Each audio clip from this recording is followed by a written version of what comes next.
ناظرین محترم، نبی کریم رؤوف الرحیم علیہ افضل الصلاۃ والتسلیم نے ارشاد فرمایا، من اصبح منکم آمنا فی سربہ معافا فی جسدہ عندہ قوت یومہ فکأنما حیزت لہ الدنیا، کہ تم میں سے جو شخص اس حال میں صبح کرے کہ وہ اپنے گھر یا قوم میں امن و سلامتی کے ساتھ ہو اور اس کے جسم میں صحت و تندرستی عافیت ہو اور اس کے پاس ایک دن کا گزارا کرنے کا رزق موجود ہو، تو گویا اس کے لیے پوری دنیا جمع کر دی گئی۔ ناظرین محترم، آپ بخوبی جانتے ہیں کہ نعمت کی قدر حقیقی معنی میں اس وقت ہوتی ہے جب نعمت میسر نہ ہو۔ اگر ہم آنکھوں کی نعمت کا اندازہ لگانا چاہیں تو کبھی اس شخص سے پوچھ کر دیکھیں جو قوت بینائی سے محروم ہے، جس نے آج تک دنیا کا کوئی منظر نہیں دیکھا۔ اگر ہم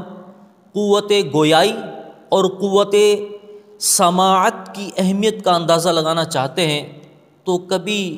اس شخص کے دل کی آواز کو سننے کی ذرا کوشش کیجئے کہ جو ان نعمتوں سے محروم ہے، جو آج تک نہ کوئی اپنی زبان سے ایک لفظ بول سکا ہے اور نہ ہی اپنے کانوں سے کوئی لفظ سن سکا ہے۔ یہ جو آپ کے پاس تھوڑا سا پیسہ ہے، نہ جانے کتنے مقروض لوگوں کی تمنا ہے، اور یہ جو آپ کا چھوٹا سا گھر ہے، یہ بہت سے بے گھر افراد کا خواب ہے، اور یہ آپ کا چھوٹا سا شرارتی بچہ، یہ نہ جانے کتنے بانجھ لوگوں کا ارمان ہے۔ حدیث پاک میں جو 3 نعمتیں بیان کی گئیں، اس میں پہلی نعمت امن و امان، اور دوسری نعمت جسمانی صحت، اور تیسری نعمت بقدر کفایت رزق۔ ناظرین محترم، امن و امان کتنی بڑی نعمت ہے۔ ذرا ان ملکوں کا تو جائزہ لے کر دیکھیں کہ جہاں پر خون ریزیاں ہوئیں، جہاں کے حالات خراب ہوئے، جہاں کی عمارتیں زمین بوس کر دی گئیں، جہاں پر لوگ بے گھر ہو گئے، ایسے منظر دیکھنے میں آئے کہ بندہ اپنی قیمتی گاڑی کی چابی لے کر گھوم رہا ہے اور کہہ رہا ہے کہ کوئی مجھ سے یہ چابی لے لو اور اس کے بدلے میں مجھے 1 فیڈر دودھ کی دے دو تاکہ میں اپنی بچی کا پیٹ بھر سکوں۔ اس کا بھوک سے یوں رونا بل بلانا مجھ سے دیکھا نہیں جاتا۔ اگر صحت کی نعمت کا اندازہ لگانا ہو تو کبھی ICU روم کا چکر لگا کر دیکھیے کہ نہ جانے کتنے کروڑوں اربوں کھربوں پتی لوگ ICU روم کے بیڈ پر پڑے ہیں اور اپنی زندگی اور موت کی جنگ لڑ رہے ہیں، اور اپنی زندگی بھر کی جمع پونجی اپنی صحت کی خاطر لٹانے کے لیے تیار ہیں، اور کتنے ہی وینٹیلیٹر پر موجود ہیں۔ تب ہمیں اندازہ ہوگا